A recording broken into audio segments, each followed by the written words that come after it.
Puji Tuhan, salam sejahtera dalam kasih Kristus. Malam ini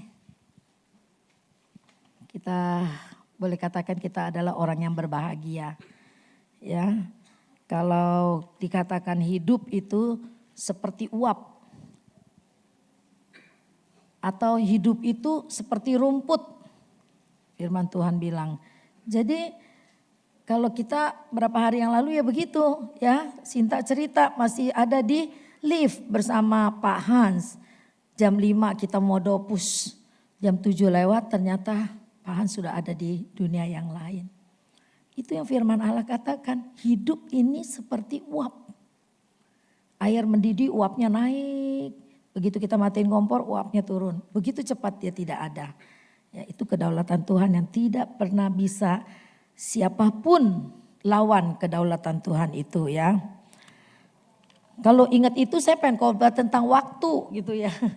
Sebab kita ini anak Tuhan, kalau kita tidak mengisi hidup kita dengan apa yang Tuhan ajarkan, maka kita mempunyai kesia-siaan di dalam hidup kita. Ya. Itu kalau di rumah duka kita boleh merenungkan ya. Kalau ada orang yang mengisi kehidupannya dengan banyak menolong orang lain di rumah duka itu, kita seperti mencium bau keharuman yang dibakar buat kemuliaan nama Tuhan ya. Semua orang mengingat kebaikannya. Itulah yang Tuhan mau dari hidup kita. Pada malam ini saya mau bicara tentang karakter ya. Nanti bulan Februari kita akan bicara tentang rumah tangga dan keluarga. Nanti hamba Tuhan yang diundang juga kita akan bicara tentang rumah tangga dan keluarga. Tapi malam ini saya tergerak untuk membawakan firman Tuhan tentang karakter. Ini pelajaran udah lama sekali tapi tiba-tiba Tuhan gerakkan saya untuk bawa ini ya. Apa itu karakter ya? Karakter, pengertian secara umum menurut kamus KUBI ya, KUBI itu karakter artinya tabiat, perangai, sifat seseorang ya. Terus pengertian karakter secara umum itu seperti itu. Jadi dia ada akhlak, ada budi pekerti, ada tabiat, ada perangai, ada sifat seseorang. Tapi pengertian karakter Kristus itu ialah suatu karakter ilahi yang dimiliki oleh Yesus dan yang dimanifestasikan dalam kehidupan dan pelayanannya di bumi ini. Ya. Jadi kita baca ayatnya Filipi 2 ayat 5.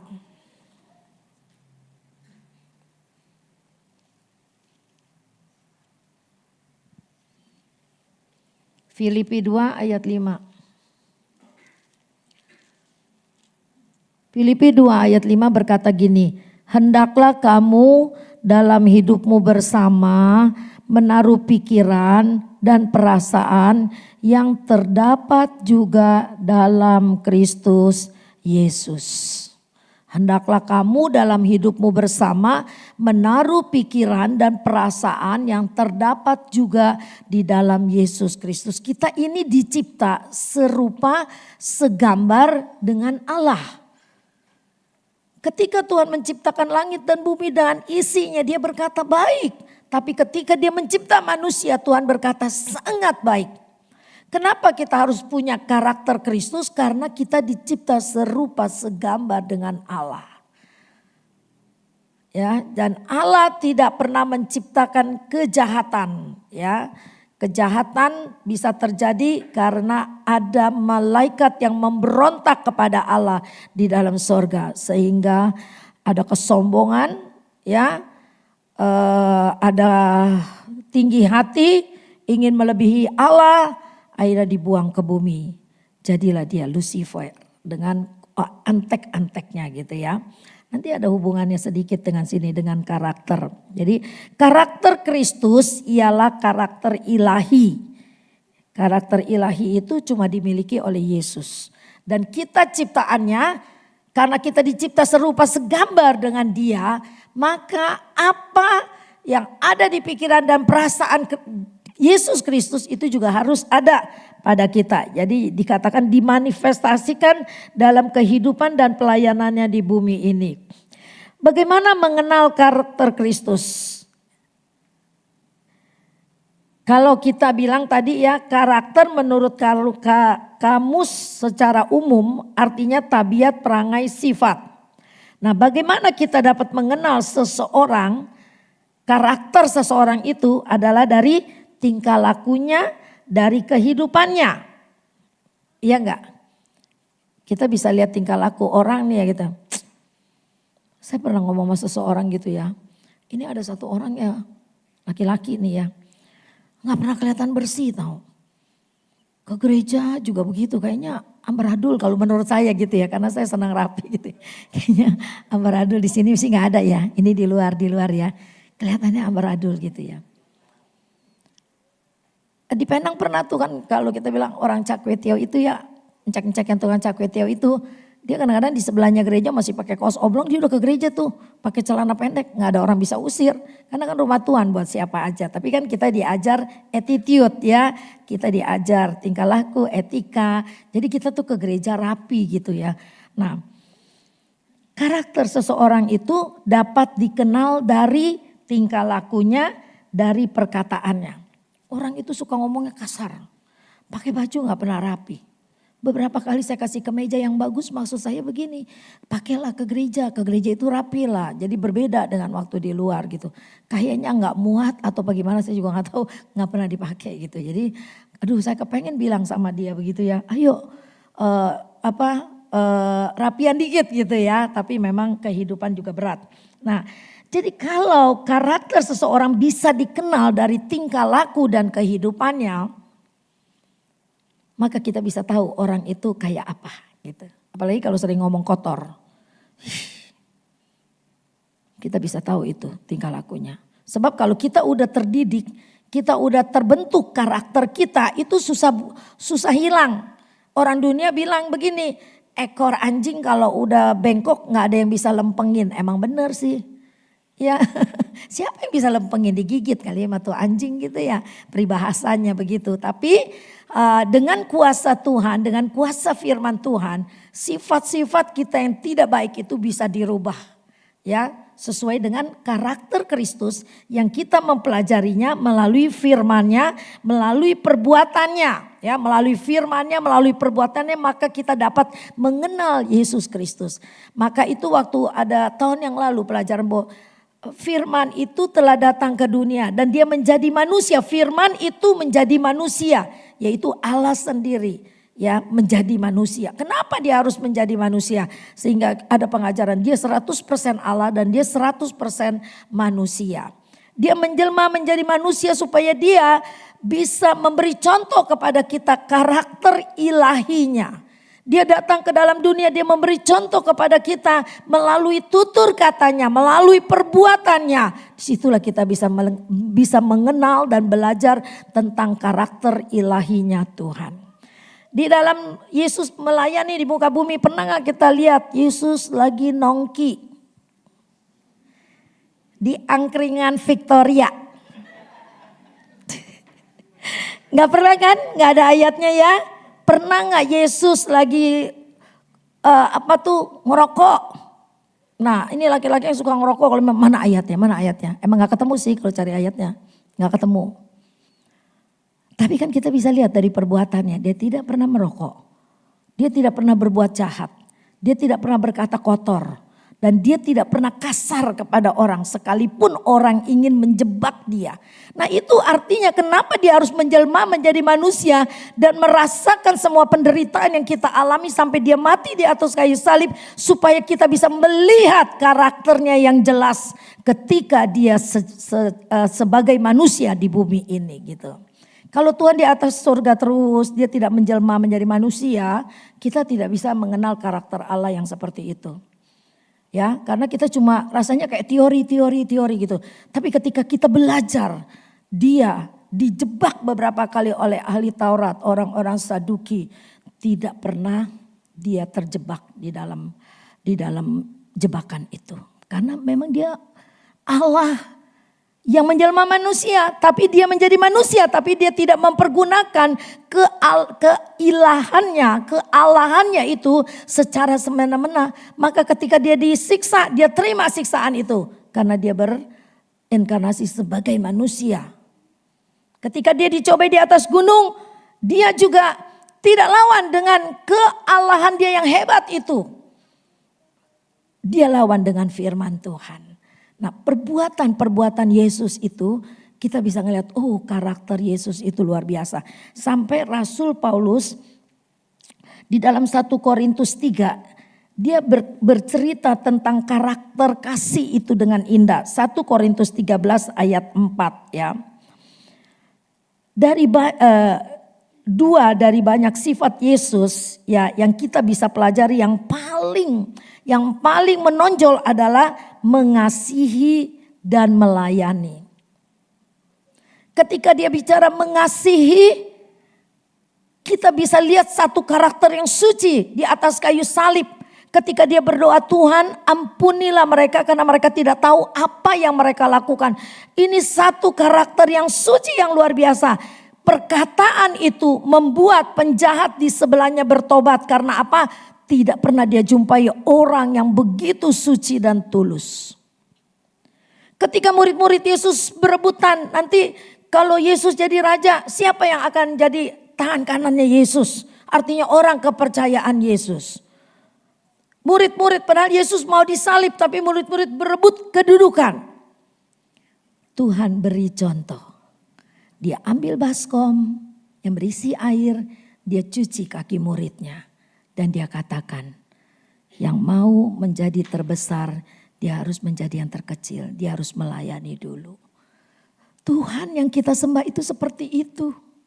Bukan teori aja, tapi perbuatannya, perbuatan kasih yang menunjukkan karakter dia yang sesungguhnya.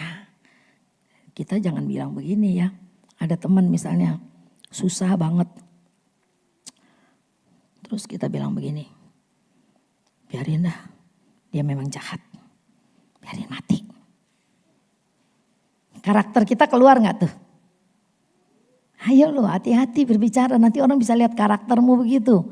Karena karakter itu dikenal dari perkataan perbuatannya. Ya, lalu 1 Korintus 13 ayat 4 itu boleh ditampilkan Eva. Itu karakter kasih.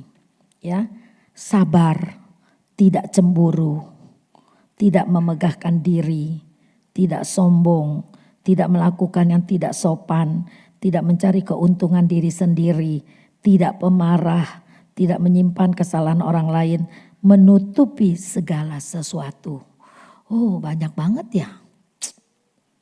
Sabar aja gak cukup, harus murah hati. Murah hati aja gak cukup, jangan suka cemburuan. Cemburu nih bukan cemburu, laki kita duduknya dekat perempuan lain kita cemburu gitu. Bukan, bisa juga cemburunya itu cemburu sosial. Artinya kok dia lebih diperhatikan, kok saya enggak. Ini masih ada nih kecemburuan yang seperti ini ya. Terus tidak memegahkan diri dan tidak sombong. Ada banyak orang yang sombong. Ada banyak orang yang lupa bahwa hidup kita, apa yang kita miliki itu adalah anugerah Tuhan. Ini kalau di satu persatu ya, karena ini tadi ada kesaksian, nanti saya sambung minggu depan. Bagaimana karakter melayani dan karakter seorang hamba itu. Tapi malam ini secara garis besar dulu ya. Bagaimana kalau kita tidak menuruti firman Allah, kita akhirnya masuk dalam kategori yang memegahkan diri dan sombong.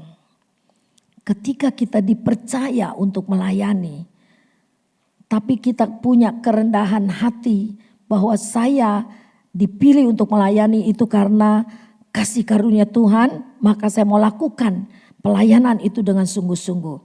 Kenapa? Kalau ada sifat memegahkan diri dan kesombongan, itu berbahaya sekali. Ada beberapa hal yang saya catat di sini, tapi saya ingat begini ya, Yudas itu Dia pintar, dia dikasih kepercayaan, dia salah satu murid dari 12 murid Yesus. Dia dikasih kepercayaan oleh Yesus menjadi bendahara. Dia mungkin sarjana ekonomi ya, dia bendahara. Tapi ketika dia diberi kepercayaan menjadi bendahara, dia menjadi sombong. Menjadi sombong, dia langsung menjadi orang yang tamak. Ya, malah ingin menjual Yesus dengan 30 keping perak. Karakternya tidak bagus. Artinya apa? Ketika kita dipercaya melayani bukan berarti kita itu udah sempurna loh. Ketika kita dipercayai pelayanan bukan berarti kita tuh hebat, kita suci, kita beda dengan orang lain. Memang kita harus berbeda dengan orang lain. Kita mesti menjaga karakter kita. Kita harus bertahan di dalam karakter yang suci dan kudus itu. Kalau enggak kita bisa jadi seperti Yudas. Kita bisa manfaatkan pelayanan itu untuk keuntungan pribadi kita. Ini sangat berbahaya sekali. Banyak hamba Tuhan, banyak kita yang dipercaya pelayanan, kita lupa dan kita masuk di dalam jebakan yang seperti itu. Makanya karakter itu penting. Karakter Kristus itu penting ada di dalam kehidupan kita. Di dalam Filipi 2 ayat 5 sampai 8 ini adalah tema kita ya kayaknya ya. Tema retret kita ya. Coba Eva tolong tampilin. Hendaklah kamu dalam hidupmu bersama menaruh pikiran dan perasaan yang terdapat juga dalam Kristus Yesus yang walaupun dalam rupa Allah tidak menganggap kesetaraan dengan Allah itu sebagai milik yang harus dipertahankan, melainkan telah mengosongkan dirinya sendiri dan mengambil rupa seorang hamba dan menjadi sama dengan manusia. Dan dalam keadaan sebagai manusia ia telah merendahkan dirinya dan taat sampai mati. Dan bahkan sampai mati di atas kayu salib. Ini ketika saya belajar, kalau kita bandingin di New King James Version, dia bilang begini, let this mind ya be in you, which was also in Christ Jesus. Kalau NIV NIV dia bilang gini, our attitude ya should be the same as that of Christ Jesus. Jadi di sini kalau New King James Version dia bilang let this mind, pikiran kita. Tapi di NIV dia bilang our attitude should be. Jadi tingkah laku kita itu harus sama seperti Kristus. Lalu dibandingin ke dalam bahasa aslinya, yaitu bahasa Yunani dikatakan proneo. Proneo artinya sikap atau karakter.